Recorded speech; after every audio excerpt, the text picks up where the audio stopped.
Joseph-Marie Vien, born on June 18, 1716, in Montpellier, France, was a significant figure in 18th century French art, known for his role in transitioning from the Rococo style to Neoclassicism.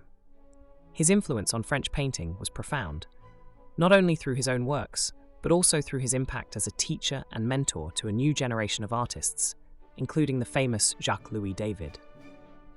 Vien's early artistic education began in Montpellier, but he soon moved to Paris, where he studied under Charles-Joseph Natoire at the Académie Royale de Peinture et de Sculpture.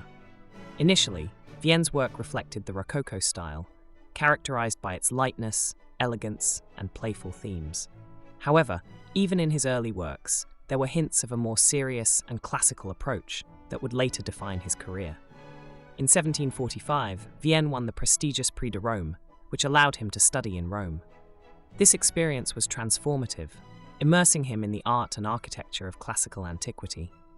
The recent discoveries of ancient Roman frescoes in Pompeii and Herculaneum particularly fascinated Vien, and these works profoundly influenced his style. Upon returning to France in 1750, Vien began to move away from the Rococo style, which was still popular in Paris at the time. He started to develop a more restrained and classical aesthetic, inspired by his studies of ancient art.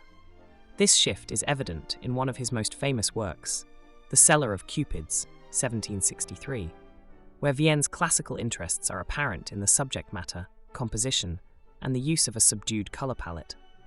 The painting, with its focus on classical themes and its rejection of Rococo's ornate style, is often seen as an early example of Neoclassicism in French art.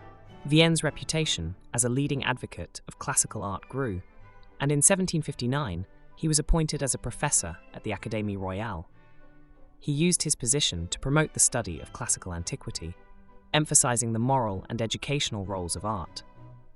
Vien believed that art should not merely entertain, but should also inspire virtue and educate the public.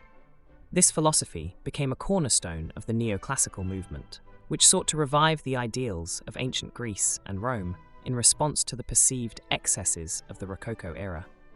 In 1771, Vien was appointed director of the French Academy in Rome, where he implemented significant reforms that reinforced the Academy's focus on classical art. He introduced life drawing classes based on classical sculptures and organized expeditions to ancient sites, where students could study the art and architecture of the classical world firsthand. These reforms helped to solidify the Neoclassical style, which would dominate European art for decades. Vien's influence extended beyond his students and the academic institutions he led. His works were admired by prominent figures of his time, including King Louis XVI and Queen Marie Antoinette.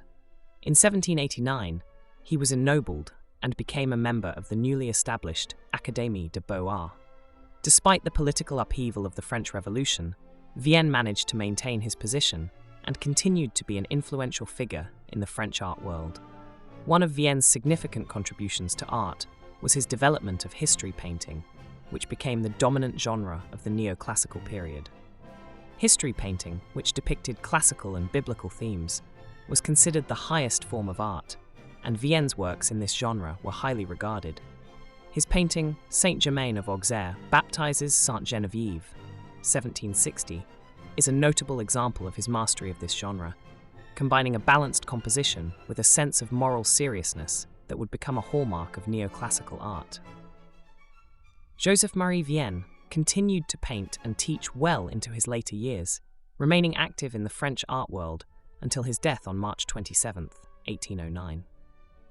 Though his works may not be as widely known today as those of his most famous student, Jacques-Louis David, Vien's role in shaping the Neoclassical movement and his influence on the development of French art are undeniable. His dedication to classical ideals and his commitment to the moral purpose of art left a lasting legacy, ensuring his place as a key figure in the history of European art.